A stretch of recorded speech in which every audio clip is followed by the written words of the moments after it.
আজকে চিংকি মাসির একটি ভিডিও দেখলাম। বহুদিন পরে আমার সামনে এলো, দেখলাম। মনে হলো কি আমি পাগলা গারদে আছি। নিজেকে নিজে মনে হলো আমি পাগলা গারদে আছি। মানে মুখখানা না, গরুর যে পেছনটা হয়, মানে বা গরুর যে পটিটা হয় তার থেকেও মনে হয় খারাপ। মুখের এক্সপ্রেশন কি ভিডিও হচ্ছে। এই চ্যানেলগুলোর 1 লাখ সাবস্ক্রাইবার, আর এগুলোতে এরা ভিউজ দেয় কারা ভগবান জানে। আর তাদের সেই ভিউজের দাপটে এদের আগে মানে এত ঠাটবাট। নিজেকে নিজে মনে করছে কি মানে একটা বিশাল বলিউডের একটা বিশাল সেলিব্রিটির মা। ওই তো একখানা মেয়ে জন্ম দিয়েছে, বলতে বাধ্য হচ্ছি। ওর বয়সী সন্তান আমার ঘরে আছে। হ্যাঁ, তো ওর বয়সী সন্তান ঘরে আছে। তারা কি করে, কেরিয়ার তৈরির জন্য রাত নেই দিন নেই জেগে জেগে পড়াশুনো করে। কারণ কেরিয়ারটা তৈরি না হলে টাকা আসবে না। আর এই রূপ গুণহীন বেগুনের মতো একটা মেয়ে বাই চান্স ওয়াইটিতে শরীর বিকিয়ে হোক, গানা বাজনা করে হোক, চ্যানেল দাঁড় করিয়ে টাকা রোজগার করছে। সেই জন্য তার কাছে ওই চিন্তা নেই। কমেন্ট বক্সে তো একটা এরা আসে কেন এখানে ওয়াইটিতে, আসে কেন এরা ভিডিও করতে? কমেন্ট বক্সে একটা পজিটিভ কমেন্টস নেই। এদের কে ভালোবাসছে? তার মানে কি ভালোবাসা এদের দরকার নেই? দরকার তো টাকার। আজকে এদের চ্যানেল বন্ধ হওয়ার জন্য যখন উঠে পড়ে লেগেছে, তারপরেও তাদের এত সাহস। তাহলে আর যে ছেলে মেয়ে দুটো, ত্রিকোণ প্রেমের আর যে ছেলে মেয়ে দুটো, তারা তো এখন স্টপ হয়ে গেছে। তাদেরকে তো কোনো রকম কন্ট্রোভার্সির মধ্যে দেখছি না। হ্যাঁ, আজকে একটা লাইভে তাদের কিছু কথা শোনা গেছে। তাহলে এদেরকে সাহায্য করার জন্য কতদূর কি এগোচ্ছে আমরা জানি না, অবশ্যই দেখতে পাবো। কিন্তু তারপরে ওদের এত সাহস কোথা থেকে আসে? এই টিপালের নাকি ওদের ওই চিত্রা চন্দননগর ওই এরিয়াতে বিশাল ক্ষমতা। সে রীতিমতো থ্রেটনিং দিচ্ছে, সে রীতিমতো রুটি চেবাচ্ছে অ্যাজ ইফ মানে কি না কি করে ফেলেছে। আর একটা কথা, এদের ডগিগুলোকে নিয়ে কালকে একজন সোমা ওয়ার্ল্ড বা ধরিত্রী কারুর লাইভে, স্ট্রিম লাইভে এদের এই ডগিগুলোকে নিয়ে কিছু কথা বলা হয়েছে, যেটার প্রতি উত্তর সে আজকে করতে বসে গেছে। মাথা মোটা অশিক্ষিত মানুষ স্পেলিং টাইটেলে দিয়েছে, সেখানে দন্তেশ্ব। যে নিজে মানুষ স্পেলিংটাই ভুল করে, মানুষ যে সে নিজে যা, সেই স্পেলিংটাই এখন সে ভুল করে, তাকে কি আর মানুষ বলে গণ্য করা যায় বন্ধুরা? সে কি মানুষের পর্যায়ে আছে? এতগুলো কমেন্টস আমি দেখলাম। আমি যখন দেখছি প্রায় 200টার মতো কমেন্ট সেকশনে, প্রত্যেকটা বাজে কমেন্ট, প্রত্যেকটা মানে নোংরা থেকে নোংরাতম। ওই টিপালের সামনে মেয়েটা ঘুরে বেড়ায়, তারা কমেন্টস পড়ে, বাবা পড়ছে কমেন্টস, মেয়ে পড়ছে কমেন্টস। সেখানে লেখা আছে কি, টিপালের খুব ভালো হলো, 2 দিন মেয়ের সাথে শোবে, ওই রাত্রি ওই 2 দিন আবার বউয়ের সাথে শোবে, এছাড়া ওই 2 দিন বাদ দিয়ে আবার বউয়ের সাথে, আবার মেয়ের সাথে ঘুমের ওষুধ খাইয়ে মেয়ের সঙ্গে ওই ড্যাশ করবে, যেগুলো ওরাই বলেছিল ভিডিওতে। তাহলে ভিউয়ার্সরা জানলো কোথা থেকে জানলো না? তারপরে এই মেয়েটি বলো বন্ধুরা কিভাবে বাবার সামনে ঘুরে বেড়াচ্ছে। এরা তো সারাক্ষণ ইউটিউবের পর্দায় বসে থাকে। আর কি মানে রীতিমতো ব্লগিং চ্যানেলটাকে কিভাবে কন্ট্রোভার্সি করছে। তোমরা দেখো আমার ঘর নোংরা কিনা। ঘর নোংরা দরকার নেই, ওকে দেখলে তো বমি এসে যায়। এতদিন আমি খুব একটা ওদের ভিডিও দেখতাম না, লাইভ টাইপগুলো আসতো দেখতাম। এখন যেহেতু ট্রেন্ডিং চলছে, কিছু ভিডিও আমার কাছে চলে আসছে, দেখছি কি হদকুচ্ছিত অ্যাটিটিউড নিয়ে ক্যামেরার সামনে আসছে। মানে পৌঁছিত মুখটা পুরো গরুর গোবরের থেকেও বাজে, মানে বমি আসছে রীতিমতো ওই ব্লগ দেখে। এর নাম ব্লগ? ঘর দেখো তোমরা, আমার ঘর দেখো কত পরিষ্কার। মানে বলছি তো, বললাম না যে লাইভ করুক বা ভিডিও করুক, ওদের ওই খালি চেয়ার দেখতেও কিছু লোক যাবে। কালকে একটি লাইভে একটি মেয়ে বললো ভালো কথা, যে চ্যানেল বন্ধ না হলে না ওদের ভিউজ কোনোদিন বন্ধ হবে না। কেন জানো? প্রত্যেকে আমরাই নিজেকে নিজে, সে মেয়েটি বলছে যে আমারই রোজ কিউরিসিটি হয়, দেখি তো ওখানে কি হচ্ছে, দেখি তো। এবং এটাই এরা করে আজকে নিজেদের ধরাকে সরাজ্ঞান করছে যে আমরা গালাগাল খাই, যা খাই, লোক এরা কিউরিসিটি বশত আমাদের দেখতেই আসবে। আর রইল বাকি ওনার ওই প্রিন্সেস পরি, বাবা ও যদি প্রিন্সেস হয়, প্রিন্সেস মারা যাবে বাড়ি, মানে অন্যান্য প্রিন্সেসরা মারা যাবে। না জানে মেয়েটির শিক্ষা, না আছে শিক্ষা, না আছে কিছু সহবত। জানে একটাই যে ইগো, আমি শাঁখা সেতুর উপরে ঘুরবো, 2 দিন পর আমি শ্বশুর বাড়িতে যাবো নাটক করতে, ওখানে গিয়ে নাটক হবে, আমাদেরকে নিয়ে কন্ট্রোভার্সি হবে, আমাদের নিয়ে আমরা আলোচিত বস্তু হব। এখানেই হচ্ছে ওদের সব থেকে বড় মজা।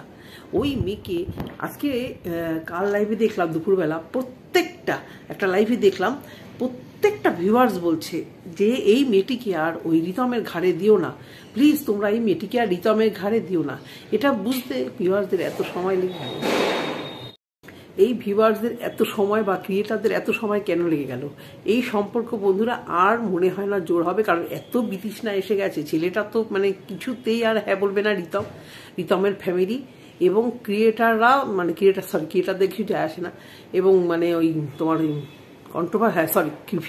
কন্ট্রোভার্সি ক্রিয়েটাররা যারা আর কি সঙ্গে সমাজসেবিকা ম্যাডাম, তিনিও যে চাইছিল যে সংসারটা হোক, বোঝাতে চেয়েছিল সবাই চায়, দেখো সবাই চায় যে একটা সংসার হোক, কিন্তু এটা কিসের সংসার? পুতুলের খেলার মতো যাচ্ছে আসছে।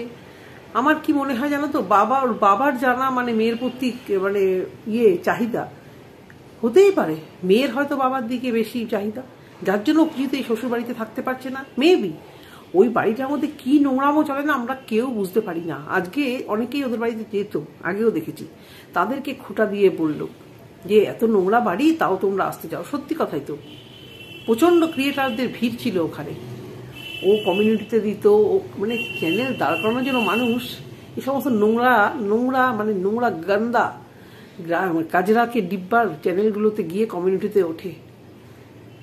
যেমন এরা তেমন এদের কমিউনিটিতে যারা ওঠে তারাও সেই সেম। আমি অবাক হয়ে গেলাম টাইটেলে, সত্যি মানুষ বানান দন্তেশ্বর, পেটে কি কালির কতটুকু পর্যন্ত আছে কি, একদম শেষ কালির বিন্দুটা ফোটা যে সেটুকু কি পেটে আছে? থাকার তো দরকার নেই।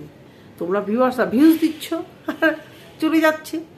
চলে যাচ্ছে মার্বেল দেওয়া ঘর, পিছনে ওয়াশিং মেশিন, দোতলা, ফল সিলিং, তারপরে রাজকীয় খাবার। হ্যাঁ, খাবারের কথা মনে পড়ে একটি কথা মনে আসলো, আজকেও দেখলাম ওদের ফ্যামিলিতে 3 জন, দুটো ডগি পোষ্য আছে, পোষ্যগুলোকে তো খাইয়ে শেষ করছে। আমাদের বাড়িতেও পোষ্য আছে, অতি আদিক্ষেতারা পোষ্যদের সঙ্গে অন্তত দেখাতে নেই। হ্যাঁ, আমি আমার এই বাচ্চাটিকে যখন, আমার আগেও ল্যাব ছিল, প্রত্যেকটা ডক্টর বলেছে ওকে যদি আপনি ভালোবাসেন তাহলে আপনি ওকে কম খাওয়াবেন, হ্যাঁ, মানুষের মতো ট্রিট করবেন না। মানুষকে দেখবে অনেকেই বয়স্ক লোকেদের গুতিয়ে খাওয়ায় কি না ভালোবাসি, তো ভালোবাসলে গুতিয়ে খাওয়াবেন না, 2 বার করে খেতে দেবেন দিনে অবশ্যই। তারপরে আরো যখন বয়স হয়ে যাবে তখন একবার। আজকে মুখ না লাগে টাচুট, আমার এই পোষ্যটির বয়স আমার মেয়ের বয়সী সমান, 14 ক্লাস। বিশ্বাস করো, ওকে নিয়ে আমাকে কখনো ভুগতে হয় না। এখনো ও যা দৌড়দৌড়ি করে, এখনো ওর শরীরে যা তেল, তো ওইভাবে বাচ্চাগুলোকে কি খাওয়ায় সেগুলো আজকে দেখাচ্ছি কি দেখ আমি বাচ্চাগুলোকে কি খাওয়াই। ওই রকম কারি বিস্কুট বাচ্চাকে খাওয়ালে পটি কনস্টিপেশন হবে। আর ডিম, ওই রকম হেলদি ডগিগুলোকে ওইভাবে ডিম খাওয়ায় কে না, টিপাল ওর বাবা খাইয়ে দিয়ে যায়, অন্যকে খোঁটা মারলো, অনেকে তো ডগিদের খাবার দিয়ে চলে যায়। ওই একমাত্র ডগিদেরকে ভালোবাসে, ওর বাবা ডগিদেরকে ভালোবেসে এই যে মেয়েকে এত বেশি ভালোবাসে। তাই যখনই ভিডিও করতে বসবো এই জানলা বন্ধ করে থাকলেও এই যখন ওই নিচে কাজ হচ্ছে সে আওয়াজ একটু মানিয়ে নিও তোমরা, কি করবো বলো। তো বাবা মেয়েকে এত বেশি ভালোবাসে, সেই ভালোবাসায় মেয়েকে ভোগ পর্যন্ত করছে রাতের পর রাত ওষুধ খেয়ে। হ্যাঁ, এই মেয়ে বাবার সম্পর্কে এসব বলছে, আমরা তো কিছু জানি না, আমরা যেটা ভিডিওতে দেখেছি সেটাই। এই মেয়ের বাবা মার প্রতি কোনো রকম রেসপেক্টেড নেই। এ শ্বশুর বাড়িতে কি করে যাবে? যে নাকি নিজের বাবাকে এরকম একটা কথা বলতে পারে, একে শ্বশুর বাড়িতে কি ভরসা রাখবে? কাল যে এ মা ছেলের সম্পর্ক, বা কালকে এটা বলবে না যে এই শ্বশুর মশাই আমাকে ভোগ করতে এসেছে, বা বাড়িতে কোনো বয়স্ক রিলেটিভ বা কোনো পুরুষ মানুষ আসলেই বলতে পারবে। আজকে শুনলাম এই মেয়েটি নাকি কোনো এক কাউকে বলেছে, মেয়েটি বলেনি, ছেলেটি রিতম নাকি বলেছে মেয়েটির এমন জায়গায় ট্যাটু, এবং সেইগুলো সে প্রদর্শন করে, যেহেতু সে খুব ছোট উল্টোপাল্টা ড্রেস পরে, সেই ট্যাটুগুলো দেখা যায়, তখন ছেলেটির খুব খারাপ লাগে। সত্যি কথাই তো, ট্যাটু নিশ্চয়ই খারাপ জিনিস না, বিভিন্ন জায়গায় ট্যাটু করা যায়, আমিও তো রিসেন্ট ট্যাটু করলাম, কিন্তু সেখানে তুমি শরীরের এমন জায়গায় করছো যে তোমাকে শরীরের ওই জায়গাটা ফাঁকা রাখতে হচ্ছে, তার তুমি বাইরের লোককে শরীর দেখাতে চাইছো। তো বাবার সামনেও তুমি ওই সমস্ত, তুমি জানো যে বাবার নাকি ক্যারেক্টার খারাপ, নিজেই বলো, তাহলে সেই বাবাকে কেন বাবার সামনে ওইভাবে ঘুরে বেড়াচ্ছ? আজকে এই পিঙ্কি পালের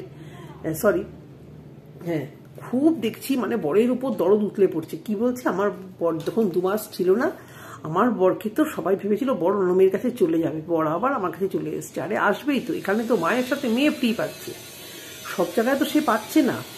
এখানে মায়ের সাথে আমাদের পাড়ায় একটা ফ্যামিলি ছিল এরকম, আমার ছেলে বন্ধুগুলো যখন পড়তে তো যেতাম বলতো কি, এই তোদের পাড়ায় না একটা ফ্যামিলি আছে যে মার সাথে প্রেম করলে নাকি মেয়ে ফ্রি, চলতো চলতো, মানে ওরা একই করে বলতো। তা এখানেও দেখছি সেই সেম কেস, মা বাবা দেখছে মার সাথে যদি মেয়ে ফ্রি থাকে তাহলে সে বাড়িতে আসবে না।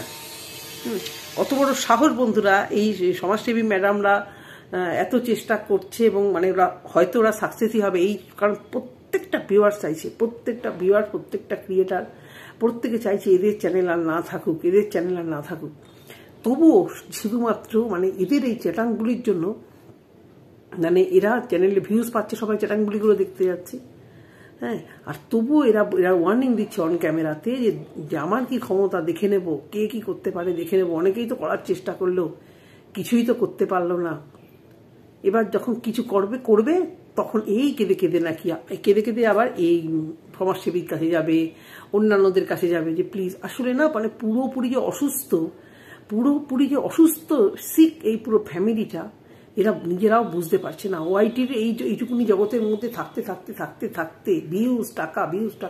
হ্যাঁ, যেটা বলছিলাম, বাড়ির কথা বলছিলাম, খাওয়া দাওয়ার কথা বলছিলাম, বেরিয়ে গেলাম। আজকে দেখলাম এতগুলো ইলিশ মাছ রান্না মানে করছে, বাড়িতে থাকে মাত্র 3 জন, হ্যাঁ, সেখানে অতগুলো ইলিশ মাছ খাবে ওরা? বাড়িতে অন্য কেউ আসে না তো, এত রান্না হয় কেন, এত রান্না করে কেন ওরা? হ্যাঁ, 2-3 জন মানুষ, এত মাছ, এই তো কাউকে বললো নুন চিনি জল খাওয়াচ্ছি, আমাদের সবার পেটের অবস্থা খারাপ, সেখানে এই গরমে আবার চিংড়ি মাছ, ইলিশ মাছ এনেছে, আবার অতগুলো রান্না করলো। আর ওর ওই মানে ড্রেস পোশাকও যেভাবে আসছে ক্যামেরার সামনে, এই চিংকি মাসি, এর ঘেন্না লাগছে, রীতিমতো ঘেন্না লাগছে, মানে সত্যি ঘেন্না লাগছে। ওর ওই নোংরা জামা কাপড়, আর ওর ওই বললাম না গরুর গোবরের মতো থোবনা, মুখের অঙ্গি কি ছি। এরা ওয়াইটিতে মানে সোশ্যাল ইনফ্লুয়েন্সার এদেরকে বলে। তো আমরা সবাই প্রত্যেকে চাই, এবং একটা কিছু কাগজও এখানে আসছে, যারা আছো সঙ্গে তাদেরকে মেল করতে বলছে, যারা করার তারা করবে, অবশ্যই করবে। কতদূর কি হয় আমরাও ওয়াইটিতে দেখবো, কিন্তু এদের ওয়াইটিতে আর থাকা উচিত না বন্ধুরা। এই নোংরা ফ্যামিলিগুলোকে আর ওয়াইটিতে থাকা উচিত না। সবাই মিলে সরব হও, ভিউয়ার্স, ক্রিয়েটার সবাই মিলে সরব হও। এই নোংরাম, ওই যে কালকে যেমন এক দালাল কিছুটা কি মারাত্মকভাবে দালালকে দমানো গেছে, অনেক হুড়কো খেয়েছে, যেটাও স্বীকার করেনি, সেই নিয়ে সংক্রান্ত ভিডিও নিয়ে আবার আসবো পরে।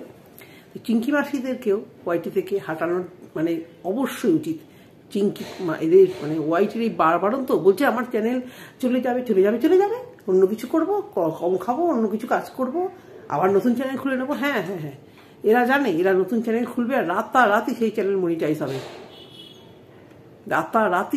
মনিটাইজ হবে। নোংরা দেখার ভিড় মারাত্মক। ওয়াইটির বাজারে ঝুমা যা করছে, সেই চ্যানেলগুলো ঝুমার একটা চ্যানেল যাচ্ছে আর একটা চ্যানেল খুলছে, সেই চ্যানেলে লোকেরা দেখতে যাচ্ছে। একটা চ্যানেল বন্ধ করাচ্ছে, প্রিয়াংশু বলে একটি ছেলে ভিডিও করে, দারুণ সুন্দর হতো, মানে প্রচণ্ড ভালো স্টেপ নিচ্ছে প্রিয়াংশু, বারবার করে ওই চ্যানেলটাকে বন্ধ করাচ্ছে রিপোর্ট মেরে, আবার চ্যানেল গজাচ্ছে। আর নোংরা আর কিছু ভিউয়ার্স আছে, ঝুমাকে না দেখলে ওদের পেটে ভালো হজম হবে না, সেরকম এই আরেক ঝুমার বদ্দি, ঝুমা, কেয়া, চিংকি সব তো এক দলে হয়ে গেছে। এই সবগুলো চ্যানেল খুলবে আর শেষ। ওই মেয়ে ঠিক একদম মানে ওর পরিণতি কলকাতার বাড়ি এসে ওকে নাচতে হবে। কলকাতার 5 স্ট্রিট বারে এসে ও লাস্ট জীবনে নেচে তারপর পয়সা রোজগার করে মা বাবাকে খাওয়াবে। মা আজকে ডিমান্ড করে ফেললো, হ্যাঁ আমরা ওকে বড় করেছি, এবার আমাদের ওর মুখ দেখে আমাদেরকে খেতে হবে। তার মানে মা বাবা ও যদি নাও ভিডিওতে আসে, ওকে থ্রেটনিং দিয়ে বা ওকে রোজগার করিয়ে সেই টাকায় খাবে মা বাবা। এটা তোমরা সবাই জেনে রাখো, যেটা আজকে স্বীকার করে ফেললো, অন ক্যামেরাতে স্বীকার করে ফেললো যে মেয়েকে বিক্রি করেই ওরা যাবে। আর ওই মেয়ের না আছে লাজ, না আছে লজ্জা, না আছে সংসার করার এতটুকু ইচ্ছা, না বুদ্ধি, না শিক্ষা দীক্ষা। ও এই সমস্ত করে যাবে, নোংরামো করবে, নাচ করবে, গান করবে এখন, তারপরে হোটেলে পাড়ার ময়দানে ঠেকে পুজো উদ্বোধনে সব জায়গায় গিয়ে যেখানে ওকে ডাকবে নাচ করবে, আর লোকেরা নাচ দেখে পয়সা দেবে, সেই পয়সা বাড়িতে নিয়ে এসে এই মেয়ে বাবা মাকে রাখবে। এটা বাবা মার ডিমান্ড, এটাই বাবা মার ডিমান্ড। ওই মেয়ে এখন কেন কোনো ছেলের সঙ্গে সংসার করার মতো মেয়েও নয়।